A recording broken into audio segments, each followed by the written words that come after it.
Lieutenant Garrido, I'd like to start with you and return to the subject of bail reform and appropriate bail procedures. I had the privilege of serving my community as a federal prosecutor and later as a judge, so I understand what a critical part of the criminal process that is and how much it affects overall community safety.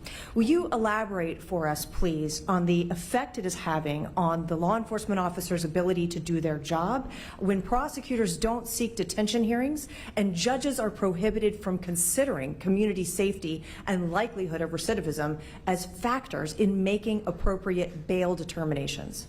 Well, it's just another nail in the coffin where we repeatedly see different things that embolden the bad guys and make these criminals feel that they're not going to be held accountable. So why should they care? They're not worried about getting arrested because they know they're going to be out right away.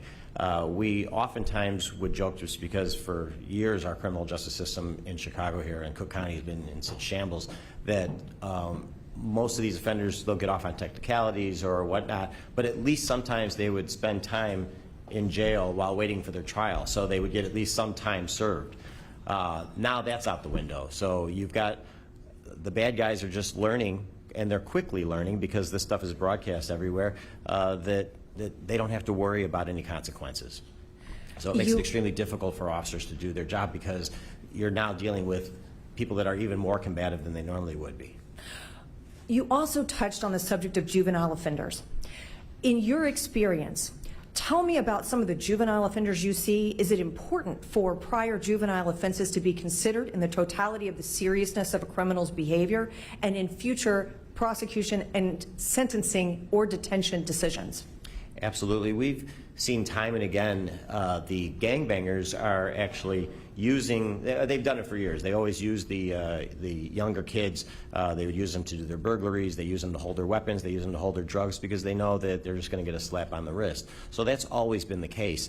But now it seems as though these young offenders are getting more dangerous, quite honestly. They're now shooting at people. They're now stealing cars and doing carjackings. Like I said, just the other day, the offenders were 4 of them, and they were ages 12 to 16.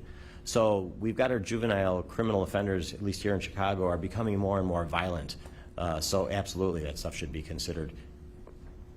Officer Yanez, you touched on the dismantling of the gang and gun specialized units.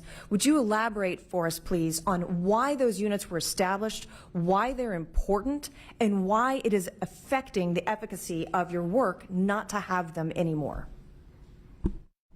So I worked 7 District TAC for 4+ years, 4.5 years. And as John Garrido said, you have to learn your technique.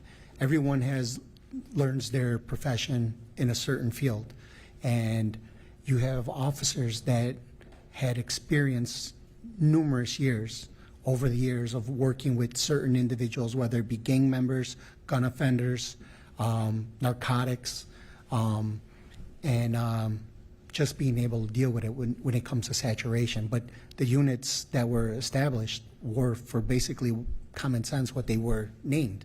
The gangs were for officers that had prior knowledge with certain gang members or leaders, and they knew when a gang shooting happened and occurred where the retaliation would be, so we can focus on that area. As far as the gun teams, you know, they specialized in retrieving guns from offenders, gun offenders. Saturation was basically you saturated an area where there was going to be, where we had knowledge of like gang shooting, you know, we would saturate that area so there wasn't a retaliation.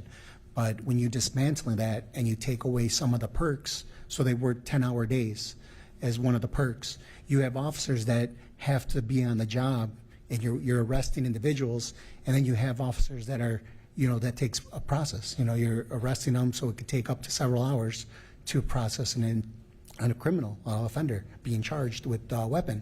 So you also increase the overtime pay, you know, so it's just, yeah. And Lieutenant Garrido, I'd like to also touch on the subject of officer discipline and the concept that officers are confronted with anonymous complaints against them and denied an opportunity to understand the allegations or confront the witnesses that might be making allegations against them. Would you share with us what is going on in that regard and how it is affecting officer morale? It's a huge impact on morale.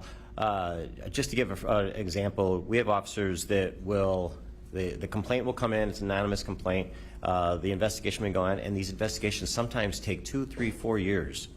It's incredible. I had one investigation for us that was 9 years in the making.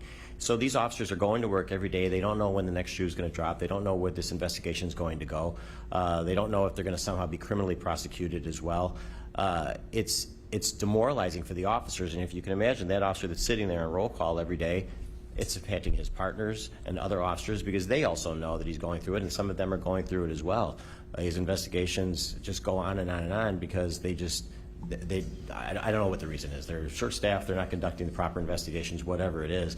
And then allowing these anonymous complaints, people learn quick. Just complain against the police. You just put in a complaint. They lie a lot. I mean, there are a ton of these investigations are false allegations, and at least when you had to make them sign an affidavit, at least that helped reduce it a little bit. But by eliminating that, now anybody and everybody is making complaints against the officers.